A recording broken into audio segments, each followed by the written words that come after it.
Good afternoon everyone. Today we are going to discuss a topic on clinical pharmacist interventions.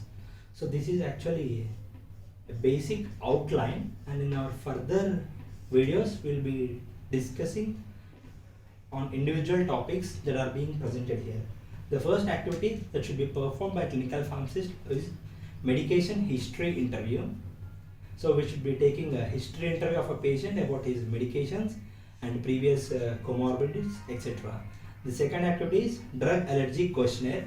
Using certain types of questionnaires, we must be identifying whether the drug allergy that the patient is having is either true allergy or false allergy or pseudo allergy. So we should be able to identify whether it is a true allergy or not. And the third thing we should be doing is the medications being prescribed in the hospital for the patient, are they relevant to the patient's medical conditions or not? The next thing we should check is, does the medication chart contain names of drugs in capital letters only or not? The next thing is dosage regimen evaluation.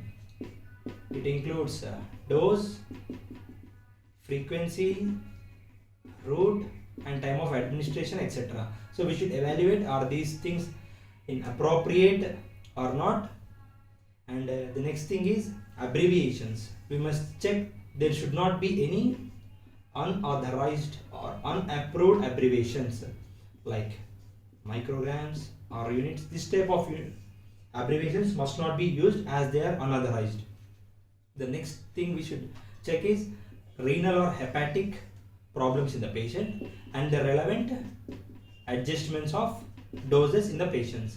The next thing is drug-drug interactions. Are there any clinically significant, the word is very important, clinically significant drug-drug interactions? We should not report all useless interactions. We should consider whether they are clinically significant for the relative or respective patient. If they are relevant and clinically significant, then only they must be taken into consideration.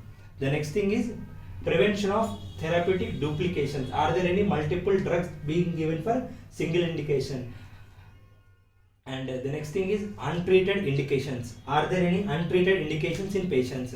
Usually you will see like anemia is being untreated in patients with chronic kidney disease. This is most usually seen in treatment of chronic kidney disease patients. And the next thing is check for high risk medications which are being given to the patients. There will be an abbreviation like a pinch for easy identification for us.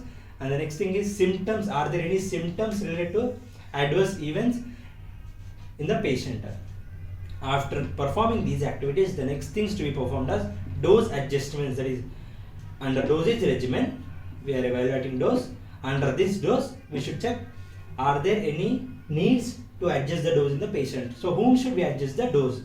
In hepatic patients, in renal function declined patients, pregnancy, lactation, in pediatric patients and elderly patients, that is geriatrics.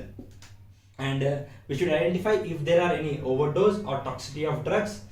We should check for IV incompatibilities. Usually it is relevant for the ICU conditions where multiple drugs will be going through Y site. And reporting of adverse drug reactions and adverse drug events, and identification of medication errors and their reporting. And along with all these activities, we need to counsel the patient on their medications. Counseling on medications is very important.